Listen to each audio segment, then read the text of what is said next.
voix. Bon, c'est bien, vous n'êtes pas très loin, donc même si ça ne fonctionne pas, vous allez m'entendre. Je me présente, je suis Stéphane Charby, je suis journaliste comme vous, de cinéma.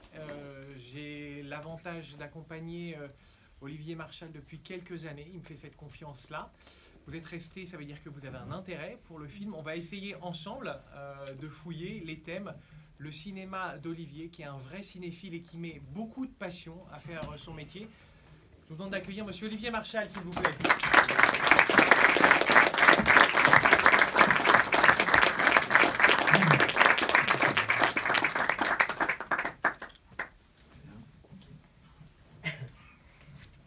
Bonsoir Olivier. Bonsoir. On va commencer par une question qui paraît extrêmement anodine, mais elle est spécifique. Tu as l'habitude d'écrire tous tes scénarios, de réfléchir à tes histoires, souvent, et celui-là, ce film-là, il vient pas de toi. Comment ça s'est passé, ce projet? Comment il a été initié? Alors, j'ai répondu toute la journée. Après, j'ai d'autres questions un peu plus personnelles. J'ai vu un journaliste aujourd'hui, je suis désolé, je suis un peu fatigué, pardon, parce que je tourne en même temps de nuit. Merci d'être là, en tout cas, tous. Voilà, ça me touche beaucoup. Je suis un peu fatigué, ne prenez pas comme du mépris, je suis très fatigué. J'ai tourné les nuits et tout ça, donc voilà. Bon, alors, comment ça s'est présenté? C'est en fait, j'avais travaillé sur un projet qui concernait la guerre de 14-18, qui était l'adaptation d'une BD qui s'appelle Notre mère la guerre, de Chris et Maël. Et c'est un projet qui n'a pas abouti pour des raisons financières. Et Manuel Munz, mon producteur, m'a proposé entre-temps de reprendre le tournage, la préparation du film de Carbone, qui avait été écrit par Emmanuel Nakache, une première version où je devais, moi, jouer le rôle du flic, où j'avais été engagé comme acteur. Emmanuel devant faire le film. Et Emmanuel, le Carbone étant son premier film en France, c'est un réalisateur qui vit à Tel Aviv. Il avait fait déjà un film là-bas, mais en France, c'était compliqué pour lui d'arriver avec un film noir. On préfère toujours les premiers projets qui concernent des comédies en France. Et donc, illégalement, il m'a refilé le bébé en disant peut-être qu'avec Olivier, ça va se monter. Et donc, du coup, je suis parti sur ce projet. Voilà, donc j'ai réadapté le scénario en m'attachant à rendre les personnages plus sympathiques que dans la première version, en essayant de cautionner un petit peu la démarche du personnage joué par Benoît Magimel, en faisant un chef d'entreprise qui est en train de faire de sa boîte et qui, par l'intermédiaire de son comptable, donc le film a l'idée de faire l'arnaque à la TVA. Cette histoire, Olivier, elle possède tous les ingrédients du film noir, l'insolite, la violence, la femme qui sera fatale au personnage, et puis la question de l'échec. Alors, est-ce qu'on peut le classer dans la catégorie film noir, celui-là? Je sais pas, Stéphane, ça c'est à vous de... Mais est-ce que tu aurais envie qu'on le classe dans la catégorie film noir? De toute façon, je fais que des films noirs, alors mais noir, en fait, disons qu'il est un peu plus glamour. Je l'ai volontairement voulu, on l'a décidé avec mon producteur, et après EuropaCorp, je regarde pas tout le monde, pardon, EuropaCorp est arrivé, ils nous ont fait confiance sur le projet, et... Merde. Ça marche? Oui. Ouais.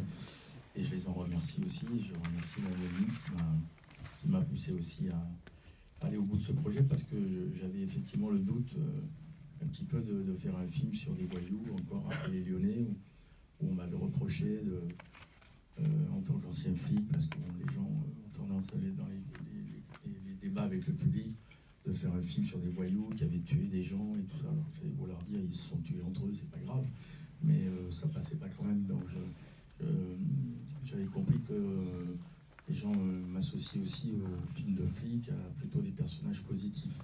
Donc là,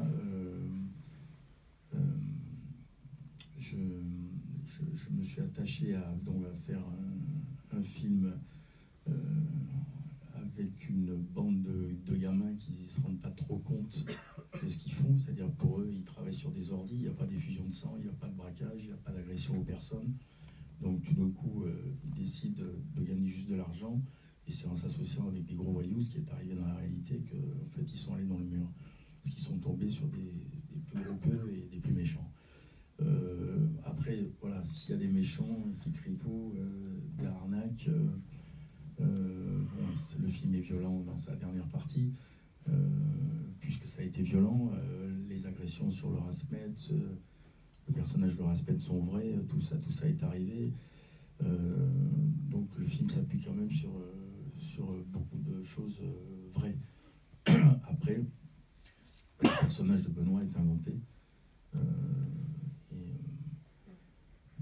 Parce que je voulais qu'on puisse s'identifier à ce petit chef d'entreprise qui est en train de tout perdre et qui n'a que comme seule solution de profiter de cette arnaque. Voilà. Donc je pense que c'est un film noir, mais qui est moins noir. Voilà. Il est noir et il est gris. Il est noir, matiné d'une peinture de mœurs, parce qu'en fin de compte, ça part d'un fait réel. Donc pour une fois, la peinture de mœurs, le film social est là.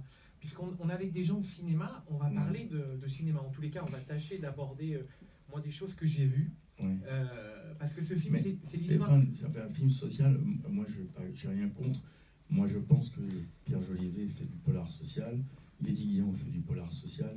Moi, je ne suis pas assez intelligent pour faire du polar social. C'est-à-dire, moi, je travaille de façon animale et je n'ai pas la prétention de faire du polar social.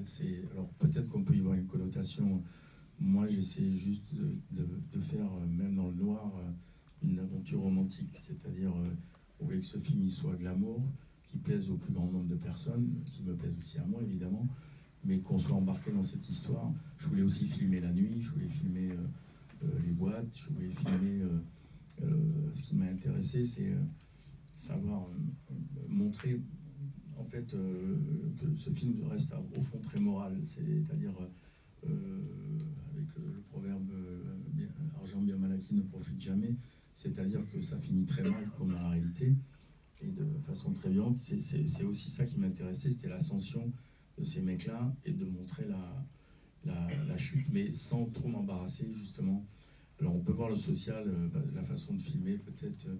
On s'est beaucoup attaché au décor des transports routiers, de toute la mise en scène de la figuration. Ça m'a pris beaucoup de temps qu'on croit à cette entreprise. Ça, c'est très Claude Sauté. Moi, j'y vois beaucoup du Claude Sauté. C'est gentil, je l'aimais beaucoup. Non, mais merci. Mais encore une fois, je suis très complexé par mes ancêtres et ceux que j'ai adorés, que j'ai aimés. Donc, moi, je suis arrivé au cinéma. Je suis un gamin qui fait du cinéma, quoi. Je veux juste qu'on prenne du plaisir à regarder mes films. Après, les gens ont le droit de détester. Évidemment, mais je le fais de façon très entière et très généreuse, quoi. Voilà, après avec les défauts que ça peut comporter. Bon, je vais essayer de te décomplexer un peu. C'était pour dire que c'est moins social que tu ne crois. Oui, voilà. Alors après, ça appartient à chacun. Après. Ils feront leur avis. C'est un film sur la faillite aussi, Olivier. Et la faillite, pas tant d'un homme, pour moi, que d'une société, d'un système. Et en ça, moi, j'y vois un des thèmes du loup de Wall Street. Est-ce que tu y as pensé au moment de l'écrire, la faillite de cette société à travers un homme? Et non, j'y ai pensé, mais non, mais on est là pour en parler librement. Je préfère pas y penser, parce que voilà, les complexes reviennent. Non, mais voilà, c'est un chef-d'œuvre. Après, c'est Scorsese. Évidemment qu'on s'est dit, putain, on est en train de faire le Scorsese du pauvre. Donc, je l'ai dit à mes assistants et tout, parce que, évidemment, on a moins de moyens, on a moins d'argent, même si on en a eu, mais je voulais m'attacher d'une façon plus intimiste et plus personnelle à ce personnage. Moi, j'ai une façon de filmer qui est la mienne. Encore une fois, on aime ou on n'aime pas. Mais c'est en fait que le sujet aussi est moral sur la faillite de cette société dans laquelle on vit. Oui. Alors ça, c'est la première référence. Disons que moi j'avais un père qui est mort il n'y a pas longtemps et avec qui j'ai commencé à travailler à l'âge de 13 ans, qui était boulanger, qui était ouvrier pâtissier, et après qui a monté sa petite affaire. Et je sais qu'une année, le fisc lui est tombé sur la gueule, j'avais 10 ans, et l'URSSAF et tout, Ils sont venus le faire chier pendant 3 mois dans son labo. Il travaillait 18 heures par jour. Il a fait une hépatite hyper grave, il a failli crever et je me rappelle de ça. Donc je pense que quand j'ai repris ce film et que j'en ai fait ce petit chef d'entreprise qui a essayé de mettre ses véhicules aux normes, son entreprise aux normes, je pense que j'ai voulu faire un petit clin d'œil à mon père et que en ça, la démarche elle est plus personnelle que, voilà, que faire un film social. Enfin, encore une fois, c'est... non, gardons l'idée de la morale, moi je trouve ça très bien ouais, de ta part. Moi je trouve qu'on... Ah putain. À vos souhaits. Je vous ai vu. Hein. Attention, pas 2 fois. Attends, je vous envoie mon temps.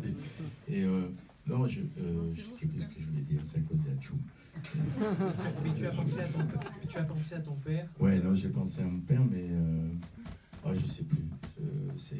Alors, une autre référence que je te propose, Olivier, ce rêve d'évasion que cherche Benoît Magimel dans une réalité poisseuse, c'est aussi la trame qu'on peut voir dans le film de Brian De Palma, Carlito's Way. Ouais. Tu l'avais vu ce film? Oui, bien sûr, je l'ai vu plein de fois, c'est un de mes films fétiches. Le début du film d'ailleurs est un petit clin d'œil à Brian De Palma, parce qu'on voit Pacino mourir, et il y a les affiches aussi de Scarface, il y a la scène avec la maman dans Scarface, que je l'ai rajouté quand il vient filer le pognon. C'est des petits clins d'œil que je m'autorise, alors peut-être éhontément, mais je les assume complètement.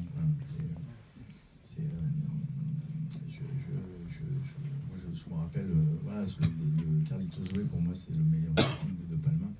Et je trouve que voilà, ce début de film, voilà, puis je trouvais que c'est une façon de démarrer par la mort de Benoît. Enfin, la mort, on ne sait pas. Il prend cher, mais on se dit il va peut-être pas mourir, quoi. Et je trouvais que c'était une façon plus punchy de démarrer le film, parce que le film est un petit peu bavard au début. Là, il y a la scène aux impôts, il y a la scène après, il y a les entreprises, il y a toute cette prise de conscience de l'arnaque, de la façon dont il va pouvoir le faire. Donc voilà, je trouvais que c'était un début, un démarrage punchy qui nous mettait un peu la pression pendant le film. Je vais te poser une dernière question, et puis surtout ça va être à vous. La dernière question, c'est toujours l'occasion de vous faire découvrir Olivier Marchal, qui aime le cinéma, mais qui aime énormément la littérature aussi, et la littérature américaine. Un de ses auteurs de chevet, je ne trahis pas de secret, Olivier, c'est Francis Scott Fitzgerald, et il a cette phrase, je crois que tu aimes beaucoup: « Montrez-moi un héros, et je vous montrerai une tragédie. » Tu l'as eu cette phrase en tête ou pas? Non. C'est raté. Mais elle est belle. Je vais la ressortir en interview demain chez Drucker. Ça me fera paraître intelligent. Merci Stéphane. Non, mais oui, j'adore Fitzgerald. J'adore comme j'aime Bouddhiste, Thompson, et que c'est vrai que j'ai eu toujours une attirance pour les héros un peu désespérants, pour les alcoolos, les laissés pour compte et tout. Je trouve que c'est des personnages qui ont du grain, et voilà, c'est plus intéressant que de filmer, je ne vais pas citer de nom, voilà, filmer des gens lisses qui prennent des vacances au Cap Ferré par exemple. Ça m'intéresse plus de filmer des gens qui ont des... Est-ce que vous avez des questions pour Olivier Marchal? Sinon, on peut continuer ces discussions. Oui. Moi, j'en aurais une. Alors, j'en avais une sur... Oups, c'est pas grave, c'est le dossier de presse, on a vu le film maintenant. J'en avais une sur l'impasse, en fait, donc je suis content de ne pas m'être trompé, parce que j'ai une obsession pour ce film. Donc ça me fait très plaisir que vous préfériez l'impasse à Scarface. Mais j'ai une autre question. Du coup, moi, je suis pas journaliste de cinéma, mais je suis plutôt musique. Et il y a deux chansons qu'on entend dans le film. Il y a un morceau d'Orelsan, il y a un morceau de la Secret Connection. Donc c'est 2 morceaux de rap français, et je voulais savoir, ce qui n'est pas forcément commun dans un film français, en plus un film français comme ça, on va dire plutôt grand public, avec des acteurs de renom, etc. Pourquoi est-ce que j'imagine que c'est vous qui êtes à l'origine, enfin, est-ce qu'il y a une rencontre avec le rap français, sachant que Gringe aussi est dans le film, etc. Enfin, voilà. Moi j'aime bien le rap. Quand j'ai réécrit le scénario, j'avais inscrit j'avais marqué dans la colonne de gauche, j'avais marqué les intentions de musique. Et Orelsan, c'est une rencontre, je l'ai rencontré au Festival de Saint-Jean-de-Luz quand j'étais dans le jury et il présentait Comment c'est loin. J'avais adoré ce film et surtout Gringe, je les ai rencontrés après. C'est vraiment des types très attachants, formidables. Et je me suis intéressé un peu plus à, je connaissais un peu Orelsan comme ça, mais après je me suis intéressé un peu plus à ce qu'ils faisaient. Et Scratch, c'est vrai que c'est leur directeur artistique un peu. Et on a cherché un deuxième morceau de rap parce que Suicide Social, je le voulais vraiment pour l'ouverture du film parce que je trouve que c'est un morceau qui emporte. Et à la fin, on leur a fait retravailler le morceau sans les paroles pour que ça passe mieux sur les images. Et Scratch nous a proposé aussi ce morceau qui est au milieu, là, qui est super. Voilà. Mais ils ont fait un vrai travail de collaboration avec nous, vraiment super. C'est vraiment des types super. Et c'est la vraie originalité de ce film que tu signes, c'est que la musique, elle n'est pas décorative, elle prend en charge le récit. C'est-à-dire ces paroles, cette musique-là, elle raconte aussi des choses sur ce personnage. Et ça, c'est très nouveau dans ton cinéma, la place de la musique. Oui, après, la musique, j'en mets beaucoup, moi, parce que bon, c'est vrai que j'ai grandi avec Sauté, avec Sergio Leone, avec beaucoup de cinéastes comme ça, où la musique avait une place très importante, et dont les compositeurs ont fait aussi les carrières et les films. Voilà. Bon, Sauté était un musicien, donc il travaillait avec son compositeur. Moi, je ne suis pas du tout musicien, mais j'ai ma chef monteuse qui travaille en amont vraiment avec le musicien et qui déblaye déjà le terrain en parlant aussi avec moi au téléphone. Et voilà. Mais j'aurais aimé pouvoir être comme Sauté, travailler. Après, on fait dans le détail, mais une fois que les morceaux sont posés et que le musicien, Erwan Kermanvan, c'est le Braco, Section 0, c'est la 5e collaboration avec lui. C'est vrai, il connaît mes goûts et puis je trouve que c'est un musicien de grand talent. Donc déjà, il pose les musiques pendant le montage qui sont déjà très très abouties. Une autre question? Concernant le choix des acteurs, qui décide en fait? Eh bien, parce que vraiment excellent. Hein. C'est gentil, merci. Ah ouais.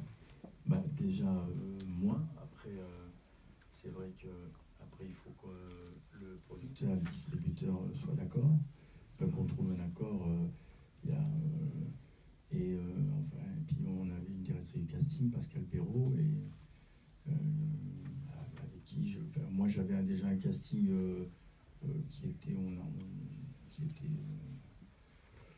on est allé assez rapidement quand même. Je vois ça avec Manuel, mon producteur, mais le casting, ça nous a pris un mois, quoi. C'est-à-dire, après Pascal Perrault, moi j'avais Benoît, il est arrivé assez vite. Gringe, moi je le voulais, il a été accepté tout de suite. Pour vous dire, Laura Smet, on avait failli travailler ensemble. Donc elle a accepté rapidement. Et après le petit Dirschender qui fait le petit frère là, qui est dans le cocaïnomane, lui on l'a trouvé en casting. Il devait y avoir Nekfeu, ils étaient deux à faire sur le rôle. Nekfeu avait fait d'excellents essais aussi. Et le problème c'est qu'il était pris avec des dates de concert, donc ça n'a pas pu se faire. Tant mieux pour y dire parce qu'il était formidable. Et après, voilà, Patrick Catalifo, on a travaillé 3 fois ensemble, il était idéal pour le flic. Là on s'est allé assez rapidement. Gérard Depardieu, ça s'est décidé parce que c'est vrai aussi ça compte à l'international. Il faut tenir compte aussi du distributeur qui aussi, ça va aider aussi à vendre le film. Voilà, oui, mais Olivier, est-ce que c'est difficile de proposer un rôle à Gérard Depardieu qui a tout joué? Est-ce que tu y as été en disant peut-être il va me le refuser? Est-ce que tu es fasciné? Est-ce que c'est par fidélité que tu l'as proposé à Gérard Depardieu après 36? Non, écoute, non, c'est... Moi, on s'entend bien avec Gérard. Après, GG, il pouvait nous envoyer chier. On a essayé, il y a 6 jours de tournage, donc on lui a groupé, il a dit je le fais, mais bon, il faut grouper les jours. Donc, on va bien grouper les 6 jours, et puis voilà. Et puis il était content, il a pris son gros chèque, il est venu. Et voilà, après, il est content avec nous, enfin avec moi, il est content, il passe un bon moment, c'est les vacances pour lui. Non, mais c'est vrai qu'on ne va pas nier que Gérard, il est un peu blasé aujourd'hui, parce que. Et puis il est blasé de la France aussi, surtout tout ça. Mais après, comme je dis, c'est un cancre qu'il faut savoir tenir et qui va finir premier de la classe, alors qu'il a foutu le bordel toute l'année. Enfin, tu vois, c'est un cancre qu'il faut tenir, à aimer, lui montrer qu'on l'aime, et puis pas hésiter à l'envoyer chier aussi. Et tout ça, il aime ça, quoi. Il aime quand ça vit, quoi, quand ça bouge. Donc, mais il est bon camarade, quoi. Mais toi qui es acteur en même temps, est-ce que tu le regardes travailler en même temps que tu le filmes? De voir comment il fait. Travailler. C'est lui qui connaît pas travailler. Non, je plaisante. Non, mais évidemment, quand le gros il arrive, moi j'étais en train de tourner les scènes de boîte de nuit. Il aime bien passer une semaine avant sur les tournages quand il va tourner. Donc il est arrivé dans la boîte, il y avait 300 figurants, 10 acteurs, donc ça a été l'émeute. Et puis il a commencé à saluer tout le monde. Enfin voilà, il est arrivé, c'était Obélix, quoi. Donc c'est rigolo, il est très populaire et il était content d'être avec nous, de faire partie de ce projet. Tu vois, quand tu dis du mal de Gérard Depardieu, non, je dis pas du mal. Je dis pas du mal, je dis que du bien, c'est que de l'amour. On lui a donné que de l'amour, quoi. Oui, je sais, parce que c'est pour ça que tu l'aimes beaucoup et tu le prendras en... Non, et puis Gérard, c'est 36, c'est quand même s'il accepte pas de faire 36 à l'époque, le film se monte jamais, quoi. Et j'avais tout le monde, hein. Il manquait plus que lui. C'est-à-dire, et malgré ça, comme personne ne voulait faire de polar à l'époque, on m'avait dit, en face d'Auteuil, bon, j'avais eu 2-3 refus de gens bankable, hein, on va appeler ça comme ça. Et du coup, on m'a dit, maintenant, il faut du lourd, parce que si on n'a pas du lourd, j'ai dit, du lourd, il n'y en a qu'un, hein, c'est gros, quoi. Donc, il faut aller le chercher, quoi. Et donc, voilà, je suis allé le chercher, on a passé une nuit un petit peu alcoolisée, c'est vrai. Il m'a dit, oh, je vais te le faire, ton film.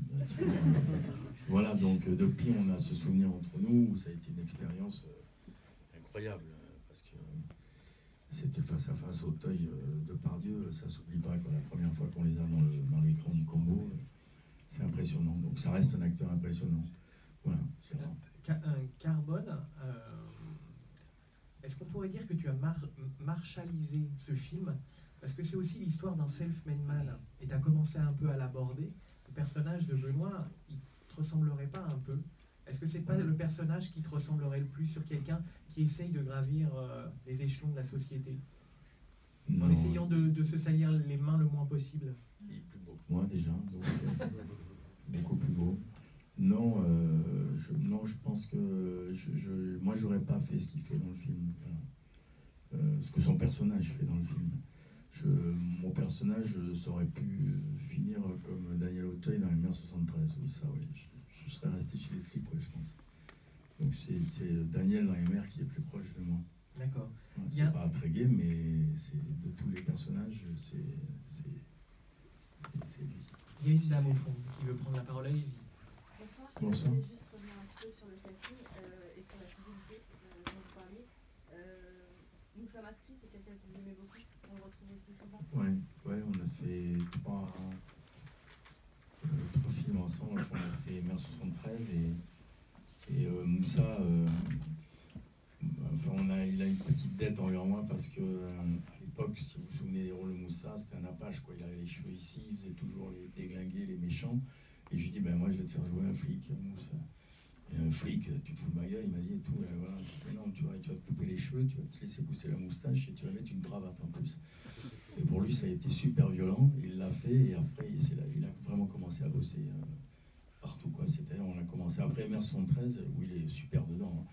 Et tout le monde a commencé à l'appeler. Et c'est vrai que Moussa, il fait une belle carrière depuis.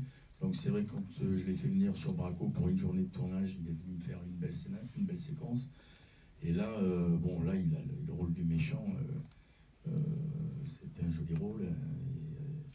Et c'est vrai que il est formidable, quoi. C'est un acteur qui n'est pas du tout comme ça dans la vie, hein. C'est un type de gentillesse extrême, quoi. Voilà. Vous marchez beaucoup à l'amitié aussi dans vos films. Michael Youn, c'est sa première fois avec vous? Ouais, bon, il avait fait Mon petit frère dans un téléfilm pour France 2, donc on était devenus très copains.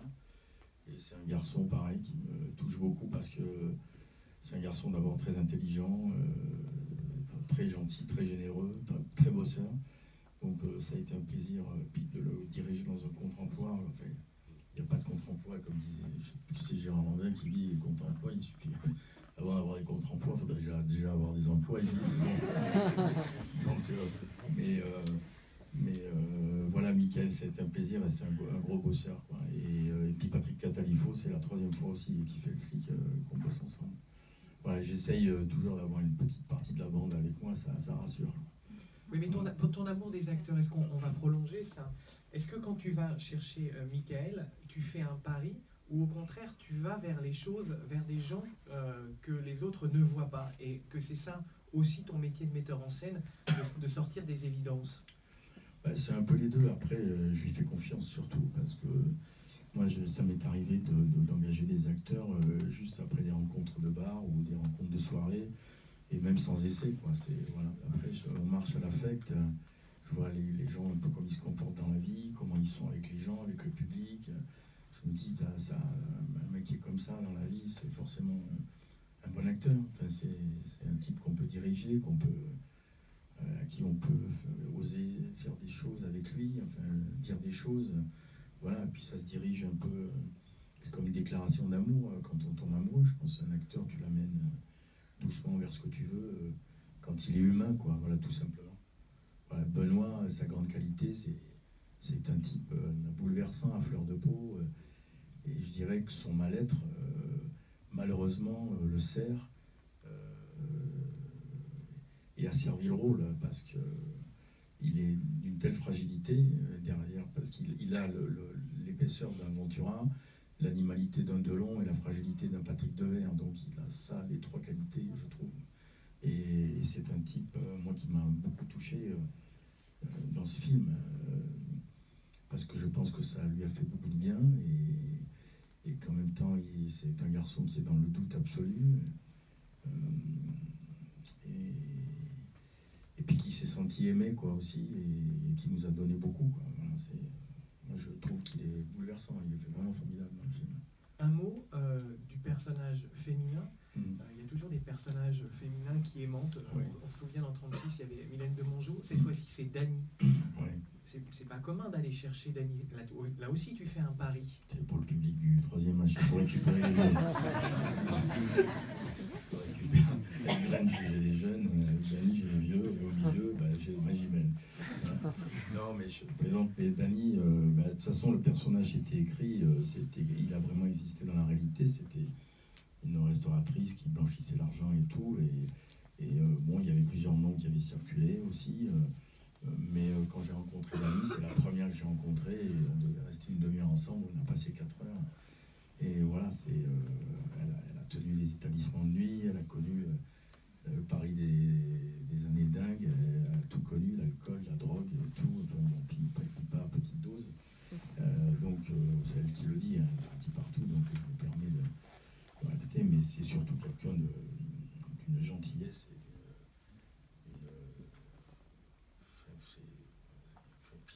et ça a été une maman, quoi.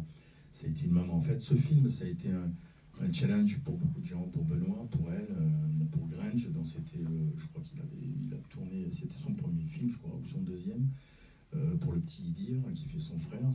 Il avait tourné juste 5-6 jours dans une production au Maroc, je crois, et tout. Et là, voilà, c'était pour beaucoup, c'était un vrai challenge, ce film. Ils voulaient tous être bien par rapport à moi, par rapport au projet, quoi. Et alors, pour être bien, je voudrais, s'il y a d'autres questions, n'hésitez pas, on est en pleine conversation. Est-ce qu'il y a d'autres questions pour Olivier Marchal? Alors, on va aborder, si tu veux bien, la mise en scène, parce que je trouve que tu vas encore plus loin que tes autres films, comme si d'un seul coup, tu arrivais à te décomplexer, parce que tu as renouvelé une partie de ton équipe. Et ce qu'on peut voir là, sur les images, c'est un film qui est tout en mouvement. Il y a très peu de plans fixes. Ça, c'est quelque chose que tu avais défini avec ton chef opérateur, Anthony Diaz. Oui, ben Anthony, déjà, il a été formé par... il a fait tous mes films depuis 1973. Il a été formé par Denis Roudel. Donc, Denis n'étant pas libre, j'ai fait appel à Anthony. C'est vrai que je remercie la production et Europa aussi d'avoir fait confiance à ce gamin qui a 30 ans et qui m'a amené une équipe d'électro, de machinaux. La moyenne d'âge, ils avaient tous, c'était 25-26 ans. J'étais le plus vieux avec mon chef maquilleur et Berthaud, qui est le cadreur, qui a travaillé avec Oliver Stone, qui a travaillé avec James Gray.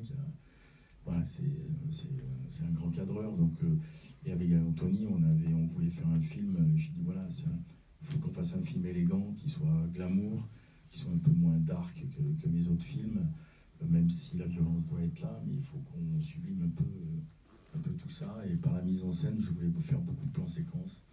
Donc justement, on glisse un peu dans cette histoire, un peu comme nos personnages.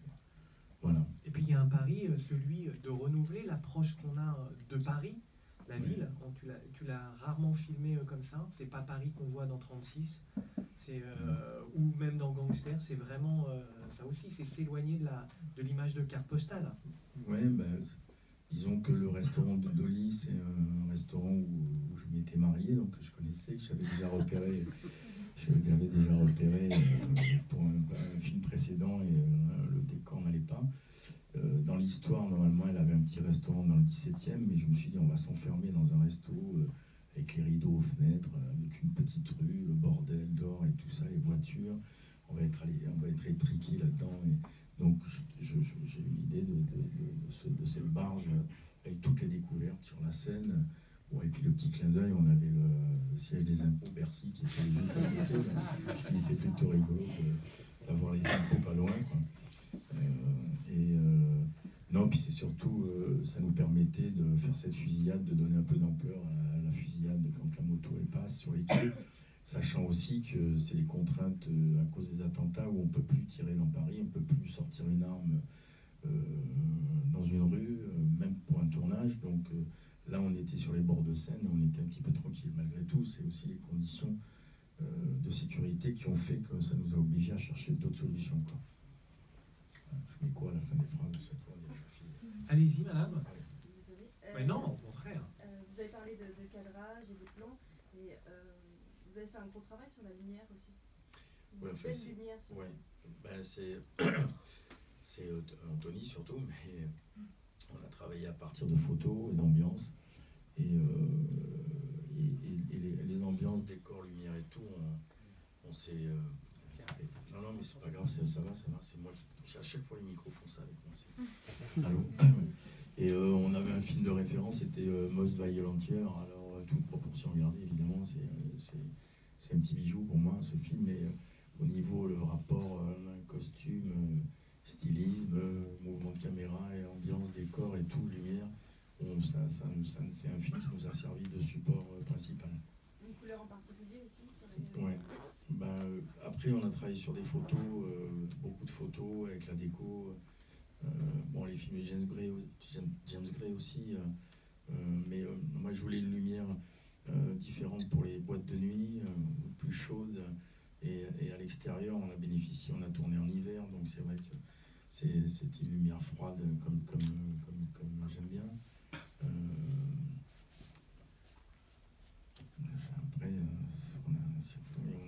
Après, moi je travaille avec le chef op, le chef déco et la chef costumière. On essaie d'assembler un peu tous ces éléments qui font partie du film. Une fois qu'on a les acteurs, on fait les essais caméra, on voit si tout ça passe bien. Ça te prend beaucoup de temps, la préparation et les repérages, notamment des décors pour... Ça dépend. Là, ça t'a pris combien de temps? Ça nous a pris, je sais pas, 3-4 mois. Voilà. 3-4 je sais plus. Je sais même plus quand on a tourné, Manu. On a démarré quand le tournage? C'était en novembre? Octobre, oui. Octobre, on était en prépa en juin, juillet, août, septembre. Ouais, 4 mois. Voilà, 4 mois. Alors, on avait pris 15 jours de vacances en août, on avait fait un petit break. Et ça, c'est important pour toi, la préparation, c'est à ce moment-là que... Ouais, bah, c'est primordial. Ouais. Non, mais parce que ça a l'air très naïf, encore une fois, mais c'est pas une vraie coutume du cinéma français de prendre ce temps-là pour essayer d'être dans l'inédit, dans la construction de l'image. Et les gens l'ont remarqué, qu'il y a des choses qu'on n'a pas vues au cinéma, qu'on n'a pas vues dans ton cinéma. Donc la préparation, c'est un temps que... Oui, bien sûr, bien sûr. Bah, c'est là où... Bah, en plus, c'est assez jubilatoire de commencer à voir son film quand on commence à mettre les photos de décor, qu'on commence à voir le casting qui se met sur les murs et tout ça. Bon, que le film commence à naître, c'est jubilatoire. Mais l'entreprise Roca, on l'a cherché très longtemps, quoi. C'est parce que j'avais une idée précise des circulations, le camion. Alors bon, après c'est un décor qui nous a coûté cher, mais aujourd'hui je regrette pas. Parce que ça correspond en plus à ce qu'il est. Parce que c'est une entreprise importante, on le voit, mais en même temps qui est dans les vieux murs, je voulais qu'on sente le père, quoi, qu'on sente où le père a pissé, quoi. Quand il a démarré, c'était des vieux bâtiments à Aubervilliers, je crois, où on a fait une partie de restauration, ça coûte de l'argent. Il a fallu déblayer tous les gravats qui étaient dedans, refaire un décor le bureau de Benoît au-dessus. Et puis je voulais cette ambiance, c'était écrit comme ça dans le scénario. Moi je vais chercher des types de canapés sur internet, je dis c'est tel canapé qui est là. C'est toi qui t'occupes de ça Je mets des intentions après qui sont précises. Après le chef décorateur il m'amène aussi ses idées, mais voilà, je voulais qu'il y ait ce mélange de bois, de métal, que ça soit pas ultra design ou trop vieux non plus, quoi. Parce que le personnage de Benoît il a un peu de goût quand même son vieux Range Rover. C'est un mec qui a eu son Range Rover, mais comme il est un peu en galère, voilà, son appart, aussi avec sa première femme, c'est quand même un appart. On s'est posé la question, même s'il a des problèmes de fric, bon, c'est un appart avec un loyer de 2005, quoi, on ne peut pas dire. Non, mais ça veut dire que plus que sur les autres films, tu t'es posé la question du vraisemblable. Oui, bien sûr. Ben là, oui. Bah, alors que bon, je peux délirer parfois. Voilà, quand la commissaire des mers 73, elle habite une maison sur la Méditerranée, avec une terrasse et tout, et qu'elle roule en crossfire. Mais j'ai connu des flics comme ça. Donc, il y a très peu, mais il y en a, quoi. Il y a des mecs qui ont hérité. J'avais un copain qu'on appelait l'embrouille.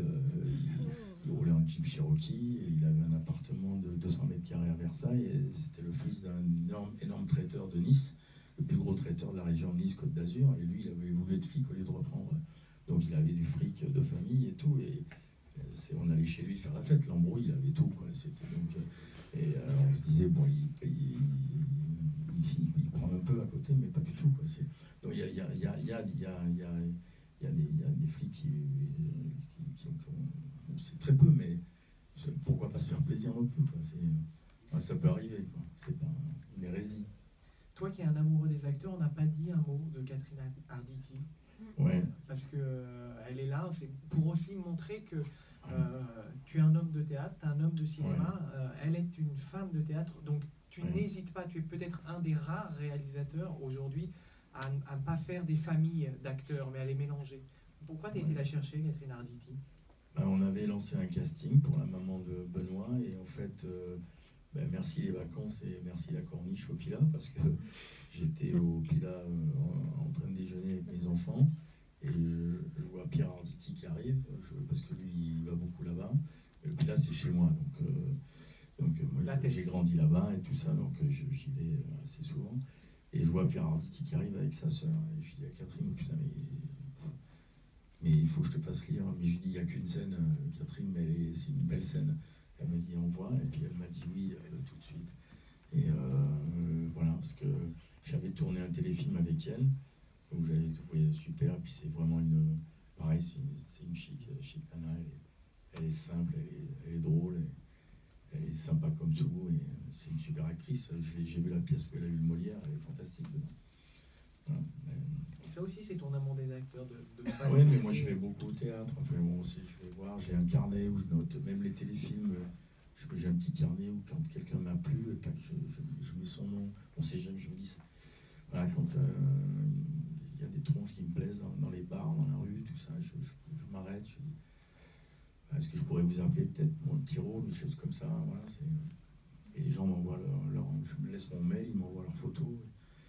Voilà, c'est façon de procéder. Je voudrais qu'on finisse, il n'y a pas d'autres questions, avec un homme qui est là, mais sans qu'on l'ait cité. C'est Luc Besson qui distribue le film, parce que en général, on charge toujours Luc Besson des mots les plus horribles, notamment de jamais défendre le cinéma d'auteur. Et moi, je pense que tu fais un cinéma d'auteur. Comment elle s'est passée, cette rencontre avec Luc Besson? C'est lui qui est venu te voir, et comment il t'a aidé pour ce film? Non, Luc, avec Luc, on ne se connaît pas bien, mais je pense qu'on s'estime. En tout cas, moi, je l'estime beaucoup. J'aime son cinéma. Il fait partie aussi de ceux, on parle toujours des sautés, des anciens et tout, mais il fait partie de ceux, quand j'ai vu Nikita, quand j'ai vu Léon, il fait partie du dernier combat, il fait partie de ceux qui m'ont donné envie de faire du cinéma, en tout cas qui m'ont fait croire que je pouvais y arriver aussi. Et Luc, j'étais très très mal après je crois, MR73, les critiques qui avaient été d'une virulence absolue, on a été pris plein la gueule, même si le film avait bien marché. Je pense que le film ne méritait pas ça. Enfin, tant de violence et tant d'agressivité. Donc, j'avais été le voir et j'avais demandé conseil, parce que comme je sais que lui, il s'en était quand même payé plein la tronche pas mal de fois. Et sans le connaître, j'avais appelé son secrétariat et il m'avait invité à déjeuner. Il m'avait parlé pendant 2h30. Et pas de lui, il m'avait parlé de moi. Donc, tu lui as demandé conseil sur quoi? Sur comment dépasser cette épreuve? Ouais, je voulais arrêter. Je lui dis, qu'est-ce que je voulais. Je dis, on fait pas ça pour ça. Lui qui on fait pas ça pour que tous les gens nous chient dans la bouche à chaque fois. Enfin, on fait travailler du monde. Il y a quand même des gens qui aiment nos films et on reste sur ceux qui les détestent, quoi. C'est-à-dire, on retient toujours ceux qui nous aiment pas. Évidemment. Après, ça permet de faire avancer, mais quand c'est méchant, quand il y a une critique qui est objective, on va dire, comme moi, ça m'est arrivé d'en avoir, voilà, le pour, le contre, mais quand on retient, c'est-à-dire les mauvaises critiques ou les remarques désagréables peuvent nous faire avancer. Bon, là, c'était un déploiement quand même de violence, mais c'était des agressions, voilà, c'était personnel et tout ça, bon, avec les Inrocks, hein, pour citer ces connards, il y en a peut-être un ici, mais c'est pas grave, qui avait mis la seule bonne nouvelle du film, c'est qu'Olivier Marchal ne se balade plus dans les rues de Paris avec son arme de service. Voilà, je vois pas ce que ça vient foutre dans une critique de cinéma, mais bon, c'est pas très grave. Donc quand on prend ça dans la gueule, c'est violent, des films fachos, je suis tout sauf ça, et puis c'est tout sauf un film facho. Donc j'avais besoin d'en parler avec Luc, et comme je sais que lui, il avait pris quand même beaucoup dans sa tronche, il a été super. Et donc quand je sors Les Lyonnais, quelques années plus tard, lui, il est en train de sortir le film sur... ouais, c'est ça. à Sansuki. Voilà, exactement. Et je suis au hall à 9h. Évidemment, on est pendu ces premières séances pour voir les chiffres dès 9h du matin. Et, parce que c'est très émouvant de voir des gens qui se lèvent à 7h pour voir notre film mercredi à 9h. Et moi, sur 36, il était 90, j'embrassais tout le monde et tout. Il y avait beaucoup de papiers de mamie, justement, d'où Dani et et je sens une main qui me fait ça derrière, c'était Luc, quoi. Qui sortait son film en même temps que moi et qui me dit bonne chance. Voilà, donc ça s'oublie pas. C'est parce que c'est un mec, voilà, qui est... Et quand j'ai préparé celui-là, c'est vrai, j'étais dans le doute absolu. Enfin, c'est pas mon producteur qui va me contredire, parce qu'il a flippé plein de fois que j'abandonne le projet. Je sais pas si Europa l'a su à ce niveau-là, mais bon, c'était chaud. Parce que je doutais, vraiment, et j'ai été voir Luc qui m'a reçu dans sa suite. Il tournait Valérian déjà. Il a pris le temps un samedi matin, en plein tournage de Valérian, de me recevoir 2h30. En quel but, en jogging. Il m'a dit, allez, assis-toi, on va parler et tout. Et voilà, c'est un mec comme ça, donc c'est un mec bien. Voilà, avec qui tu parles de cinéma aussi. Et ouais, exactement.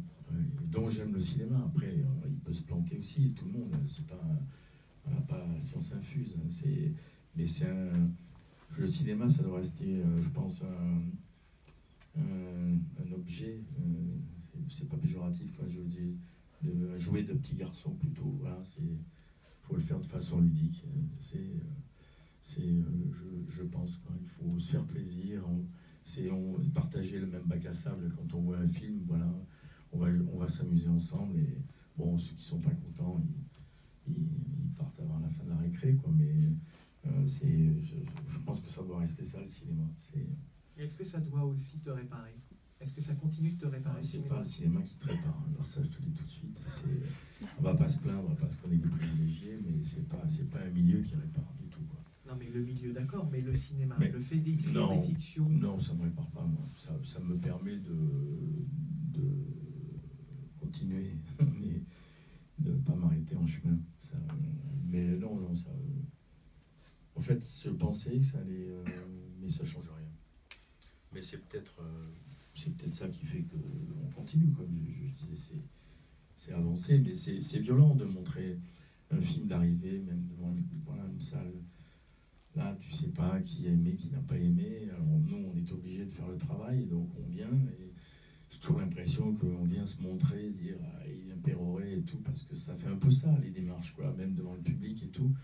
Le vrai public, vous êtes aussi du vrai public, mais vous avez une fonction quand même de critique aussi et de regard qui va être écouté, qui va être lu.